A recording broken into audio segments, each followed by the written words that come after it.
In the summer of 1944, the Nazi war machine suffered a brutal and technical humiliation. A lesson.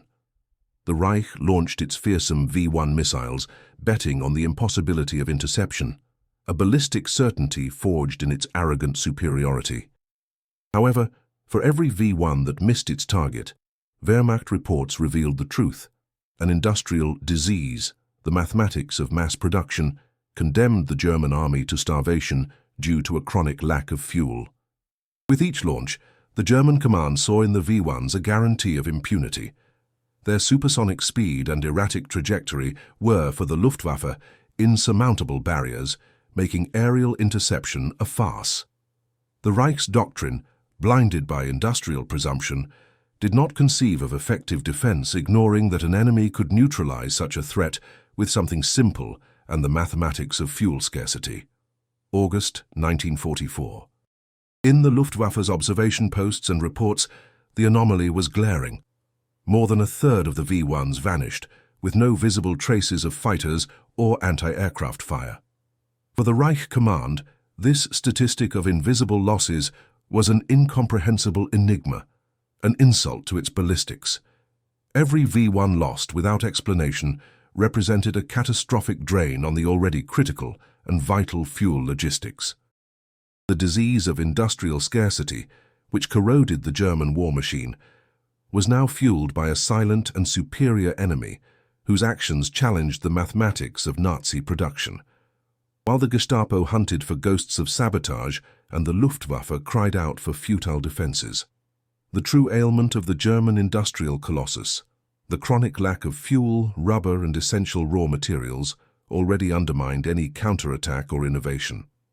The mathematics of Allied mass production, a strategic dimension incomprehensible to the Reich's ideological vision, made them doubly vulnerable and blind to their own logistical fragility.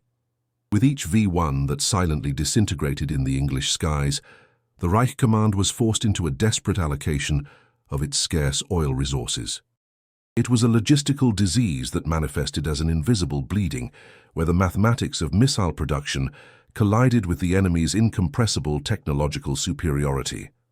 The Blitzkrieg, once overwhelming, was negated by a war of numbers and frequencies, not of tanks and planes. September 1944. Intelligence reports from the Oberkommando der Wehrmacht, previously dismissed, now converged. Allied pilots described aerial explosions of V-1s without visual contact or projectile trails, an incomprehensible and alarming ballistic anomaly. For Göring, the mathematics of these ghost interceptions was an outrage to German engineering, but also an unsustainable drain on critical fuel logistics for the retaliation weapons program. Allied technological superiority, still invisible, corroded the morale and resources of the Reich. With each failed retaliation missile, the Wehrmacht sacrificed precious fuel and manpower reserves, aggravating the logistical crisis that corroded its power. The Allied industrial colossus, with its unparalleled production mathematics, not only intercepted the V-1s but transformed each German launch into self-sabotage, a brutal lesson in invisible superiority that sealed the Reich's fate in the war of attrition. For Koller, the statistical anomaly was a manifestation of alien technological superiority, an affront to the Reich's air defense. Luftwaffe reports, filled with ghost interceptions, deepened the perplexity, forcing a desperate ballistic re-evaluation. Each failed V-1 over London bled the Wehrmacht's already debilitated synthetic fuel logistics, accelerating its starvation. The incomprehensible Allied nullification of the Reich's most advanced retaliation weapon was not just a tactical defeat. It proved that mass production and silent innovation surpassed German industrial presumption, exposing the strategic fragility of the war machine. The inability to identify the interception method, coupled with the continuous loss of vital resources, cemented the perception of a war on a plane that the Reich could neither comprehend nor combat. For the OKW, the failure was not just tactical, but an affront to the doctrine that had forged the Blitzkrieg. Its radars, Freya, Würzburg, Riese, advanced for bombers, were blind to the speed and diminutive profile of the V-1s. Frequency and tracking were inadequate. The Wehrmacht, rooted in visual supremacy and direct engagement, never conceived of defense outside the human visual field. This strategic vulnerability, a silent cancer, was exploited by an incomprehended Allied technological superiority. Each V1 shot down by an invisible method was not just a loss of a weapon, but a catastrophic drain of synthetic fuel, the lifeblood of the German war machine. The brutal Allied production, operating on a plane beyond their comprehension, transformed each launch into an irrecoverable waste, deepening the Reich's supply crisis. The German High Command, deluded by its own presumption, deluded itself that the V1 as a terror weapon would compensate for tactical ineffectiveness and the drain on resources. Generaloberst Kohler, Luftwaffe Nov 44, lamented the progressive paralysis of air operations caused by fuel scarcity, a result of prioritizing missiles. Each V1 intercepted or exploding in mid-air was a death certificate for the Wehrmacht's operational capacity. Fuel production, strangled by Allied bombings, could not supply the V1's consumption, nor the demands of the panzer divisions on the Eastern Front. The Allied industrial colossus not only intercepted the threat, but also catalyzed the enemy's logistical collapse. Allied superiority transformed each launch into self-sabotage, irrefutable proof of the Reich's strategic blindness. Hermann Göring reacted with fury and disbelief to the unexplained V1 losses. In Berlin, December 1944, he vociferated in a tempestuous meeting about internal sabotage and moral failure of the engineers. Allied technological superiority, capable of nullifying the miracle missiles, was ideologically unacceptable to the Reich. The Gestapo intensified the hunt for spies and dissidents in factories, diverting resources and attention from the real threat. This ideological blindness and arrogance prevented the recognition of the enemy's industrial colossus's mathematics, operating on another plane. In his opulence, Göring could not conceive of such alien logic. His fury was the manifestation of the presumption that prevented the Reich from understanding the brutal mathematics of production. Accusing betrayal was easier than admitting logistical superiority. Every resource diverted by the Gestapo, every investigation meant less fuel and steel, accelerating the logistical collapse of the German war machine, which Göring, in his blindness, denied. February 1945, over the English Channel. With each launch, Wehrmacht Fire-1 missiles vanished in deafening silence, draining resources. For the Oberkommando der Wehrmacht, the absence of visible signs of combat was more disturbing than the loss itself. Luftwaffe reports confirmed no night patrols, anti-aircraft barrages, or explosions in the sky. It was an invisible nullification, an incomprehensible superiority that challenged German military doctrine based on direct observation. This information gap, this uncertainty, paralyzed any countermeasure. Each evaporated V1 was a tactical failure and an irrecoverable drain of synthetic fuel, vital for the German war machine, already impossible to replenish. The brutal Allied production transformed the Reich's retaliation weapon into a catalyst for its own logistical collapse. February 1945, Abwehr reports filled with anomalies were filed away as background noise. German military doctrine, centered on visibility and direct engagement, lacked the conceptual categories for silent and ubiquitous nullification. For the Oberkommando, Allied technology capable of disabling missiles without a trace was an affront to their engineering and the logic of industrial warfare. This doctrinal presumption prevented the analysis of electromagnetic anomalies, dismissed as V1 failures or mere statistical coincidences.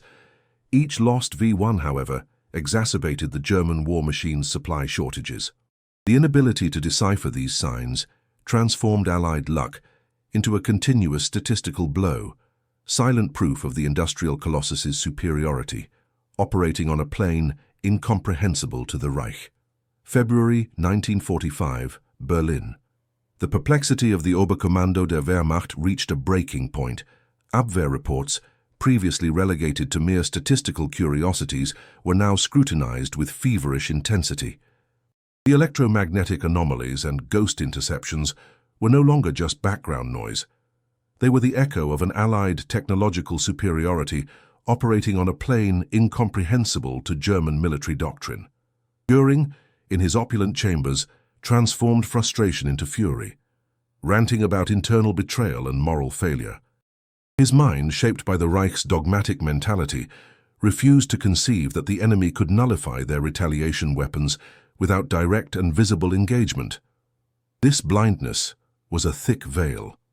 The Wehrmacht, accustomed to the supremacy of the Blitzkrieg and the linear logic of industrial warfare, lacked conceptual categories for a technology that operated in the invisible, in modulated frequency, in statistical precision. For every V1 that silently disintegrated over the English Channel, the cost was not just that of the warhead and the pulse engine. It was a catastrophic drain on synthetic fuel, skilled labor, and already scarce raw materials. The disease of chronic fuel shortages, which had corroded the German war machine since 1943, was now accelerated by this invisible nullification. The mathematics of missile production, once seen as an asset, became a vector of self-sabotage. Whispers of Allied intelligence, filtered through spies and decryptions, spoke of a cheap innovation and mass production that defied the complexity of German engineering. But the Reich command, immersed in its own mythology of technical superiority, dismissed such information as propaganda. The idea that a low-cost device, manufactured on a massive industrial scale, could neutralize the Reich's most advanced retaliation weapon was an affront to their technological Weltanschauung. The irony was brutal. While the Gestapo hunted ideological ghosts of sabotage, diverting vital resources, the true technological and logistical threat went unnoticed, undermining the very foundation of the German war machine. The supply crisis, already a silent cancer, was now fueled by the inability to comprehend the brutal mathematics of enemy production, transforming each enigma into a devastating blow to their operational capacity. Allied superiority was not just tactical, it was systemic superiority. A war of numbers and frequencies that the Reich, in its presumption, could not even conceive, much less combat. March 1945, over the grey skies of the English Channel. The proximity fuse, VT fuse, a marvel of electronic engineering, represented an Allied technological superiority almost incomprehensible to the Reich. Unlike German doctrine, which viewed anti-aircraft interception as an artisanal feat of aiming and timing, dependent on the individual skill of gunners and luck, the VT fuse rewrote this fundamental equation. It transformed interception into a science of assured probabilities, a silent revolution in air defense methods. Its miniaturized electronics and autonomous radar emitted a frequency-modulated pulse. This pulse created a dynamic and invisible detection sphere around the anti-aircraft projectile. This pulsating sphere identified the V1 target's proximity with millimeter precision and detonated the warhead at the optimal point of annihilation, maximizing the destructive effect of the explosion. This eliminated the need for the almost mythical precision of impact fuses or the inherent and frustrating imprecision of German time fuses, which required complex calculations and frequently failed. The VT fuse, therefore, made Allied anti-aircraft defense exponentially more lethal and efficient, a true game-changer in combating German cruise missiles. The effectiveness of the VT fuse was devastating to the Reich's plans to terrorize and demoralize the British population with its retaliation weapons. Post-war Allied reports would reveal that the success rate against the V1s, which was a mere 10% with conventional fuses and traditional methods, soared to over 70% with the massive introduction of the VT fuse. This meteoric rise in kill rates transformed the skies over London, previously a corridor of terror where the buzz bombs could pass almost unmolested, into a relentless and deadly kill zone for German missiles. For the Oberkommando der Luftwaffe, the inexplicable and drastic drop in the effectiveness of the V1 missiles was an insoluble enigma, a failure that defied all their military and technological logic. They attributed it to mechanical failures inherent in the missiles themselves, to acts of sabotage by forced laborers, or more desperately, to sheer enemy luck. The truth, kept under strict Allied secrecy and considered one of the greatest scientific achievements of the war, never occurred to them. A simple electronic device costing just $18 per unit produced on an industrial scale by a behemoth they underestimated, was systematically nullifying their most advanced retaliation weapon. It was an existential affront to their ingrained belief in the supposed innate superiority of German engineering and the invincibility of their Wunderwaffen, the miracle weapons that promised to turn the tide. The irony lay in the striking disparity in production and industrial philosophy between the belligerents. While German engineering, despite its reputation for excellence, struggled to maintain V1 production, chronically limited by shortages of essential raw materials like steel and aluminum, and by a critical lack of synthetic fuel, the American industrial colossus operated on a scale and with an efficiency unimaginable to the IXO. The EUA, with its vast manufacturing capacity and a decentralized production network, produced hundreds of thousands of VT fuses in a few months. General Electric in Schenectady, one of the multiple production centers, achieved a monthly output of over 40,000 units by mid-1944. This colossal volume exceeded the total production of V1s in any peak German month, highlighting the abysmal difference in capacity. The abundance and mass manufacturing capability of such a sophisticated component, requiring precision electronics and delicate assembly, were incomprehensible to a German war economy focused on prestige projects, complex prototypes, and miracle weapons at the expense of volume, simplicity, and field logistics. The Germans valued individual excellence and the artisanal perfection of each part. The Aliados, on the other hand, prioritized excellence in the ability to produce millions of effective and reliable parts, a philosophy that proved decisive. Every V1 annihilated by the VT fuse was not just a lost warhead, it was a catastrophic drain of precious, scarce, and irretrievable resources for the German war effort. It represented the loss of steel, aluminum, skilled labor, and crucially high-octane fuel, a strategic resource that Germany, under blockade, had immense difficulty producing.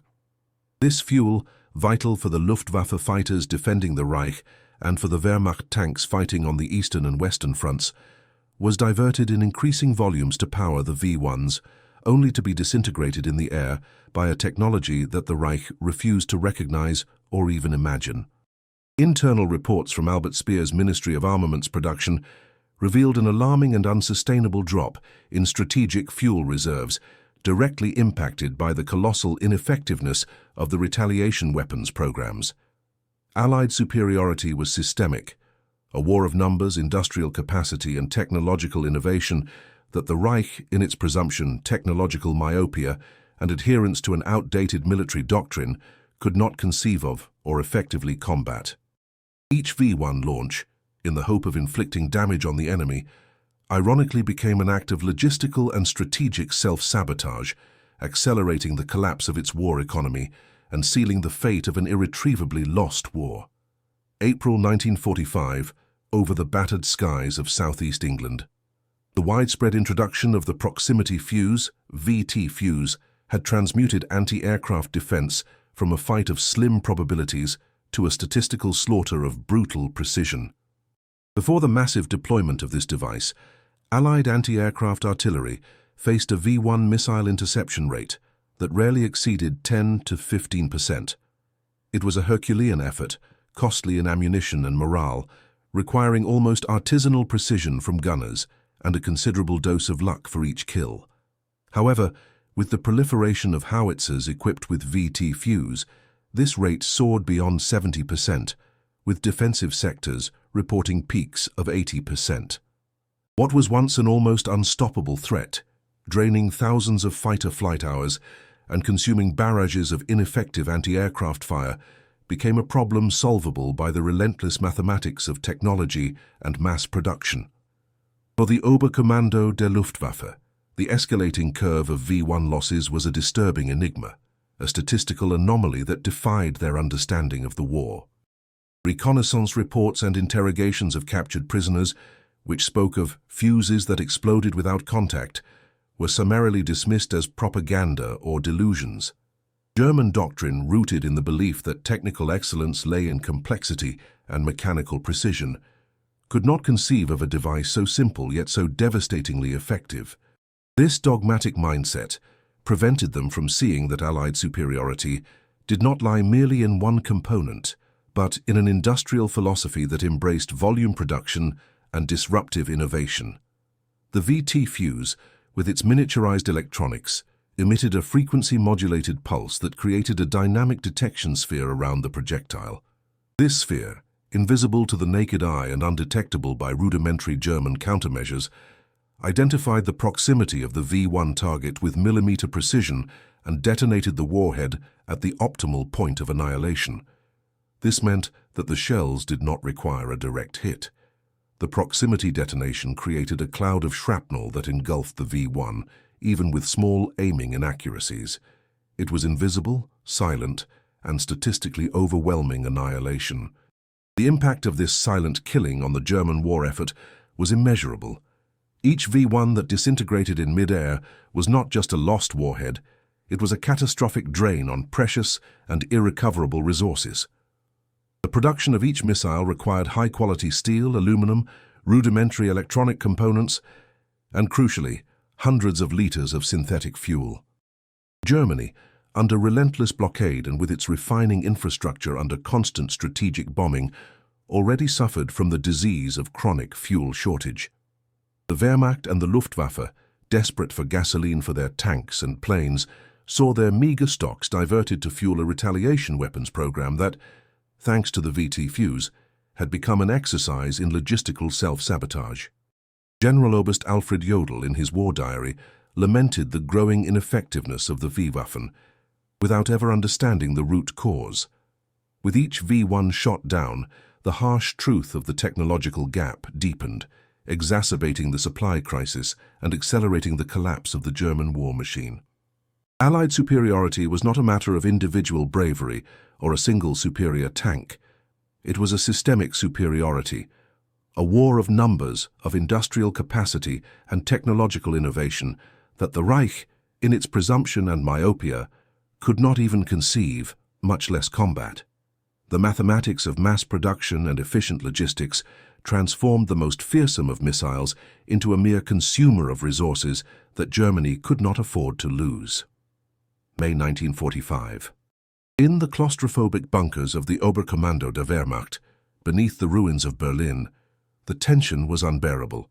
The air, thick with despair and smoke, was punctuated by reports about the V1s, ineffective retaliation weapons.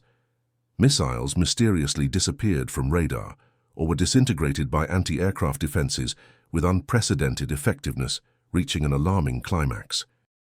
These were not isolated failures, but an irrefutable pattern of anomalies that defied the logic of war and German engineering. Reichsmarschall Hermann Göring's fury exploded in rage, his shouts echoing, demanding explanations for the failure of his miracle weapons. His mind, shaped by dogmatic thinking and an unshakable belief in Germanic superiority, could not admit that an inferior nation, British or Americans, could develop and mass-produce such disruptive technology. It was an existential insult to the Nazi Weltanschauung, which viewed technical excellence as an Aryan monopoly. The suggestion of Allied capability was heresy, a betrayal of the Reich's ideology. The data was relentless. Abwehr reports, previously dismissed, now revealed disturbing details: fuses exploding without contact and inexplicable ghost interceptions. The success rate against V1s over England had soared to impossible levels. Missiles evaporated from radar without visible engagement. German military doctrine, rooted in mechanical superiority, did not conceive of invisible technology in electronic warfare. This blindness was a deep systemic failure, an inability to understand the interconnectedness between innovation, the logistics of mass production, and the mathematics of industrial warfare. They were fighting a 20th century war with a 19th century mindset. Generaloberst Karl Koller, chief of the Luftwaffe General Staff, lamented the paralysis of air operations caused by fuel scarcity. The shortage of supplies corroded the war machine, reaching its peak. Entire air units became static depots, aircraft rusting in hangars. Even with the Luftwaffe grounded, the Wehrmacht immobilized by lack of gasoline and fronts collapsing, the the priority of the V1s was maintained with almost suicidal stubbornness. This program drained vital resources: steel, aluminum, manpower, and crucially, synthetic fuel. This fuel, needed to defend the Reich or supply tanks, was diverted to missiles which, due to Allied superiority, became resource consumers, disintegrating in mid-air. It was a bleeding of resources that accelerated the end. Accusations of sabotage, Allied luck, or mechanical failures of the V1s masked the enemy's industrial and technological superiority. The German obsession with Wunderwaffen, complex, high-cost and maintenance-intensive weapons, obscured the brutal reality. The Allied behemoth operated on principles of simplicity, reliability, and abundance. The refusal to accept that an $18 device, mass-produced by an inferior enemy, nullified their most advanced retaliation weapon was the ultimate manifestation of their technological and ideological myopia. For the Oberkommando, war was about superior engineering, not interconnected systems, electronic warfare, and massive production. This strategic blindness ensured that the Reich remained oblivious to its condemnation, accelerating its collapse.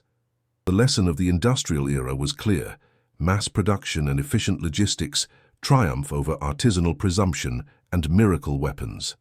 June 1945. The chronic fuel shortage, eroding the German war machine, had become a terminal cancer, paralyzing the Reich's logistics. This paralysis, once a strategic nuisance, was now a harsh reality, accelerated by the persistent failure of the V1 missile program. Each retaliatory missile the Reich's hoped for terror was intercepted with demoralizing efficiency by the proximity fuse.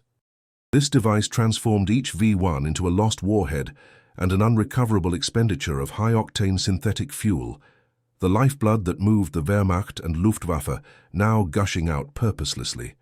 While the Allied industrial colossus poured out hundreds of thousands of fuses, miniaturization marvels that redefined aerial warfare, the Reich struggled desperately for fuel. Its refineries and hydrogenation plants, priority bombing targets, operated under unsustainable pressure, with minimal production. Allied superiority not only nullified the V1s but transformed the German retaliation program into epic logistical self-sabotage, draining the army's lifeblood. Internal reports ignored by the High Command indicated that fuel consumption for the V1s at its peak rivaled the operational needs of a panzer division in combat. This colossal diversion of resources to an ineffective weapon with negligible impact was a strategic hemorrhage that the German command, in its presumption and blind faith in Wunderwaffen, refused to diagnose. Allied production, with an abundance of resources and disruptive innovation, contrasted starkly with German scarcity, revealing a strategic fragility that the Reich's leadership, trapped in an obsolete and conservative Weltanschauung, failed to see, preferring fantasy to the reality of the numbers. Generaloberst Heinz Guderian, in his final bitter reports, lamented the paralysis of the armored units, once the spearhead of the Blitzkrieg, due to the absence of fuel. He described convoys of tanks and vehicles immobilized, awaiting supplies that never arrived, without connecting the crisis to the drain of the V1s. For him, the failure was one of planning or supplies, never of a fundamental misunderstanding of modern industrial warfare and its logistical dependence. The scarcity of supplies was the inevitable result of a war in which the Reich could not match Allied production and technology. With each V1 that disintegrated in the air, in a useless and distant explosion, Germany lost not only a weapon of terror, it lost the ability to move tanks for desperate counterattacks, fly fighters to defend the Reich's airspace, and ultimately sustain the war. It was the most brutal irony. The enemy used the German miracle weapons, the Wunderwaffen, as a catalyst to dismantle the Reich's war machine. A paradox that doctrinal presumption and belief in technological superiority prevented from being understood until the final collapse. Allied superiority was systemic, a war of numbers, production, adaptive innovation, and a deep understanding of the interconnection between technology, logistics, and strategy. The Reich, in its doctrinal myopia and fixation on spectacular solutions, did not conceive of this dimension of modern warfare, nor did it combat it effectively. Defeat would come in the factories, refineries, and the minds of its leaders. July 1945. In the Spartan confines of Allied prisoner-of-war camps, the psychological revelation struck German officers with the force of a ballistic impact. An Oberleutnant of the Luftwaffe, captured after Operation Cobra, recounted in interrogation, with a voice laden with bitterness and disillusionment, the visceral shock of witnessing the vast American supply depots. They discarded with an indifference bordering on sacrilege what was vital to us: intact ration boxes, high-octane aviation fuel drained for equipment cleaning, vehicles abandoned for mere scratches. It was incomprehensible. Our Blitzkrieg doctrine was about speed and surprise, about tactical superiority and individual bravery, but they possessed an abundance that rendered our courage and tactical ingenuity irrelevant. This testimony, one among hundreds, exposed the fundamental German ideological failure to accept that modern warfare was not won solely by heroism or strategic genius, but by the industrial capacity to sustain and scale technological superiority. The mathematics of mass production was the most impactful weapon, and Germany, with its chronically Spartan war economy focused on prestige prototypes, was doomed to defeat. The sight of Allied prodigality was a cruel mirror for the disease of chronic fuel shortages that paralyzed the Wehrmacht and the Luftwaffe. While the Oberleutnant observed the casual discarding of gallons of gasoline, his own air units withered from supply shortages, their fighters grounded by the absence of the very resource the enemy used for trivial purposes. The irony was brutal. The same mentality that led the Reich to invest colossal resources in Wunderwaffen, like the V1s, which were systematically nullified by the 18-dollar Fusil de Proximidade, was what prevented its officers from comprehending the true nature of Allied power. For every V1 that consumed hundreds of liters of synthetic fuel, only to be disintegrated in the air, the Allies produced tens of thousands of fuses and maintained an uninterrupted flow of supplies that defied any historical precedent. Allied superiority was not just tactical, it was a systemic superiority, a war of numbers and frequencies that the Reich, in its presumption and technological myopia, could not even conceive, let alone combat. Abundance, which for the Germans was a sign of waste and inefficiency, was in fact the most potent manifestation of the American industrial colossus, a logistical weapon against which there was no defense. The failure to understand this fundamental equation was the true death sentence for the German war machine. August 1945. The brutal lesson of World War II was etched into history. The Fusil de Proximidade, an $18 device produced en masse, emerged as the epitome of an unprecedented strategic and industrial humiliation for Nazi Germany. More than shooting down V1 missiles, it demonstrated the Reich's total incomprehension of modern industrial warfare and its relentless mathematics. While German generals, steeped in doctrinal presumption and obsolete doctrine, dreamed of complex and limited production Wunderwaffen, the Allies, led by the American industrial colossus, bet on technological democratization. They made superiority accessible, reliable, and mass-producible. The VT fuse symbolized the victory of logistics over doctrine, of mass production over elite engineering, and of adaptability over the dogmatic mindset that blinded the Oberkommando der Wehrmacht. For every V1, a marvel of German engineering that consumed hundreds of liters of synthetic fuel and specialized labor, the Allies produced tens of thousands of fuses, rewriting the probabilities of anti-aircraft defense. The irony was profound. The chronic fuel shortage that paralyzed panzers and the Luftwaffe was exacerbated by the diversion of resources to the V-Waffen, a futile logistical retaliation program. Germany was defeated not by individual bravery, but by industrial blindness to the true face of modern warfare. The industrial colossus's math proved to be the most devastating weapon. Guderian lamented in his reports the paralysis of armored units due to lack of fuel, without connecting this crisis to the drain of resources for the V-Waffen. Allied superiority did not lie in heavier tanks or faster fighters, but in the systemic ability to integrate technological innovation with unprecedented volume production. The VT fuse, simple and effective, transformed artisanal anti-aircraft defense into brutal statistical slaughter, where the factory wins the battlefield.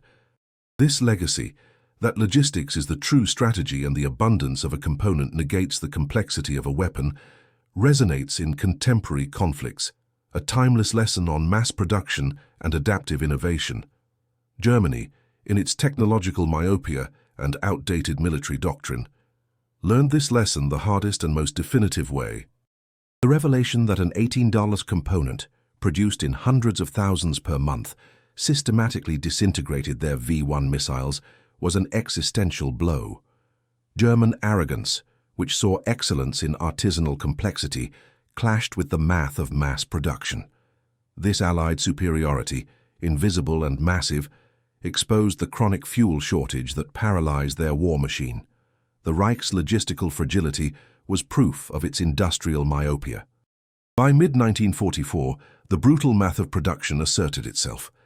While the Reich, with a strangled economy, barely delivered 1,000 V-1s monthly, American factories forged more than 40,000 fusiles de proximidade. Each 18 transformed the sky into a statistical slaughterhouse, where Allied abundance dismantled scarcity and exposed the logistical disease of the war machine. August 1944.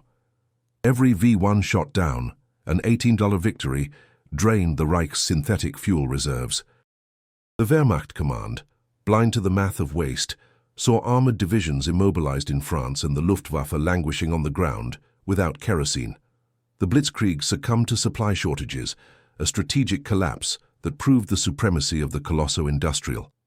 The precarious fuel production could not sustain the loss. It was the terminal illness. The lesson of the Fusible de Proximidade reverberated, redefining air warfare and ushering in the era of electronic warfare. Its radar miniaturization and proximity detonation became the blueprint for missiles and smart artillery of the Guerra Fria. The invisible superiority of mass production proved that system connection was more decisive than individual armor, incomprehensible to the Reich's artisanal mentality. This belated realization, recorded in reports like Guderian's on supply shortages in 1944, solidified the thesis. The scarcity of supplies, the disease of fuel, was more relentless than any bombing. Allied numerical superiority and capacity for lavish expenditure proved the Reich's failure to master the math of mass production. German presumption, which idolized the artisanal complexity of its wonder weapons, never understood that true strategy lay in the math of production.